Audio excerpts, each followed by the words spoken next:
été très heureux de venir ici aujourd'hui, présider la rentrée officielle, la 28e rentrée officielle de l'école inter-État de sciences et médecine vétérinaire.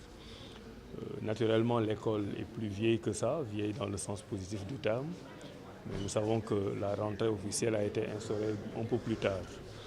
Et cette 28e rentrée est extrêmement importante et symbolique, d'abord du point de vue panafricain.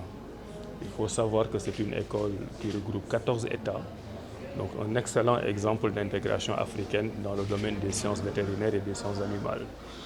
Cette dimension de l'intégration africaine a été renforcée aujourd'hui par la présence du ministre de l'Enseignement supérieur de la Mauritanie, que je salue au passage, qui est venu aussi rehausser de sa présence cette rentrée solennelle, avec la possibilité pour la Mauritanie aussi d'intégrer cette école et de travailler à son épanouissement dans des formes que nous sommes en train de définir. Ça, c'est pour la dimension panafricaine. L'autre dimension importante, c'est le thème de cette 21e journée autour du numérique et de l'intelligence artificielle.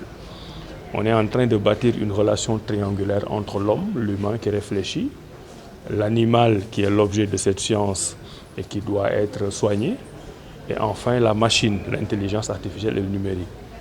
Et tout à l'heure, j'ai bien aimé, lors des discours, cette relation triangulaire qui a été faite entre l'homme, l'animal et la machine. Cela veut dire qu'à chaque fois qu'il y a un progrès humain, tout l'entourage, tout l'écosystème de l'humanité doit en profiter.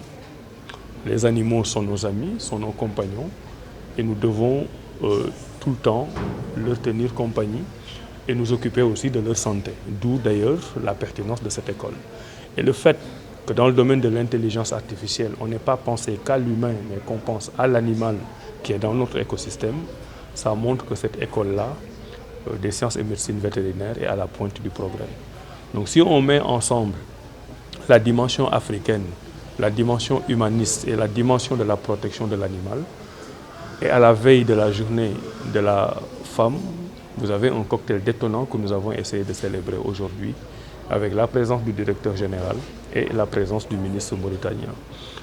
Là, je pense que le Sénégal est très en avance dans cette idée ou ces initiatives vis-à-vis donc de l'intelligence artificielle, parce que ça date depuis un bout de temps déjà qu'on avait, je me rappelle, il y avait le grand calculateur de Marito déjà à l'époque dont on parlait. Donc je pense que le Sénégal a beaucoup d'avance. Et pour l'école, je crois que c'est un atout, puisque nous sommes au Sénégal. Ce serait l'occasion pour nous d'exploiter ou de prendre part à ce projet-là, de façon à ce que nous puissions en tirer pour nos étudiants et surtout pour notre discipline. Les 14 pays, en fait, chaque année, comme l'a dit monsieur le ministre de l'Enseignement supérieur et de la Recherche et de l'Innovation du Sénégal, c'est vrai que 28e édition, ça fait petit, vu l'âge de l'école. Mais en réalité, nous avons commencé à organiser cette rentrée solennelle il y a 28 ans. C'est pourquoi on est à cette 28e édition. Et donc chaque année de ces rentrées, nous trouvons une thématique qui peut nourrir notre façon d'enseigner, qui peut nourrir notre métier pour donner aux étudiants une certaine capacité à pouvoir les utiliser sur le terrain lorsqu'ils seront diplômés.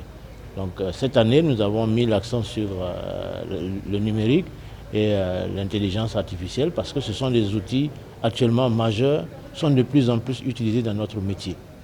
C'est vrai, on l'a dit, ce n'est pas l'absolu. Je crois que le ministre l'a souligné tout à l'heure. Il faudrait peut-être faire du bémol dans l'utilisation de cela, mais c'est un outil qui nous permet de résoudre rapidement des problèmes.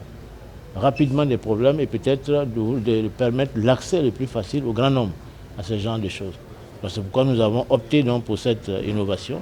D'abord dans l'enseignement, nous sommes en train de le faire, puisque nous avons une salle de simulation qui est constituée de mannequins. Nous sommes en train d'aller vers le virtuel pour que les étudiants puissent manipuler des environnements, des actions, sans pourtant toucher l'animal, mais avoir le réflexe de faire ça et le réflexe de vivre, de travailler en collaboration. C'est un peu le but du jeu.